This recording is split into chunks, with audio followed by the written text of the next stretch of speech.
আমরা প্রকৃত দিন শিখার চেষ্টা করেছি। আমরা কে আছে এইরকম যে দিন শিখার জন্য সৌদি আরবে আসছি? আমরা টাকার জন্য বাংলাদেশ থেকে সৌদি আরবে আসছি। আমাদের টাকার অভাব, আমাদের জ্ঞানের অভাব নেই। আমরা সবাই জ্ঞানী, কিন্তু আমাদের অভাব হচ্ছে টাকার। বুঝতে পারছেন? আমাদের অভাব কিসের? টাকার। জ্ঞানের অভাব নাই। আমরা সবাই জ্ঞানী। আমরা এর জন্যই মূর্খ বেশি ছড়ায়।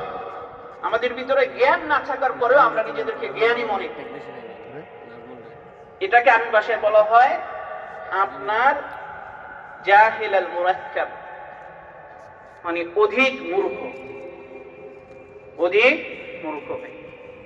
একটু চিন্তা করা, এই কথাগুলো কেন বলা, একটু চিন্তা করা। সামনে কোরআনের মাস আসতেছে। আপনি যদি আল্লাহকে চিনতে চান তাহলে আপনাকে কোরআন পড়তে হবে, কোরআন জানতে হবে, কোরআন বুঝতে হবে।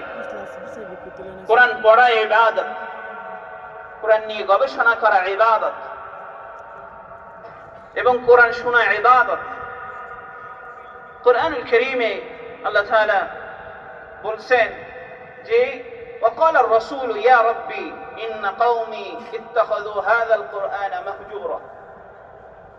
যে আল্লাহ রাসূল সাল্লাল্লাহু আলাইহি ওয়াসাল্লাম বলতেছেন, হে আমার রব, ইয়া রব, রবের কাছে বলতেছেন, ইন্না কওমি, আমার সম্প্রদায় কোরআনকে বর্জন করেছে।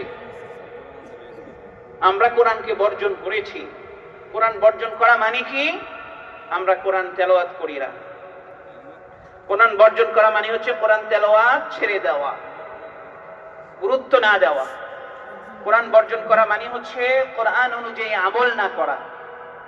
কোরআন বর্জন করা মানে হচ্ছে কোরআন নিয়ে গবেষণা না করা। কোরআন বর্জন করা মানে হচ্ছে কোরআনের যেই বিধানগুলা বলা হয়েছে এগুলা না মানা। আমি আপনি কোন বিধান কোরআনের মানি? কোরআনে সুদকে হারাম করেছেন, আমরা মানি। কোরআন আপনার হারাম খাইতে নিষেধ করছেন, হালাল খাইতে বলছেন, আমরা তো হারামের সাথে জড়িত। কোথায় মানলাম কোরআন? আমরা কোরআন পড়ি না, অথবা কোরআন শিখেও নেই, অথবা কোরআন শুদ্ধ করেও পারি না। তাহলে আমরা কেমন মুসলিম? একটু চিন্তা করি, আমরা কেমন মুসলিম? আল্লাহ তাআলা আমাদেরকে বুঝার তৌফিক দান করুন। أقول قولي هذا أستغفر الله لي ولكم ولسائر المسلمين।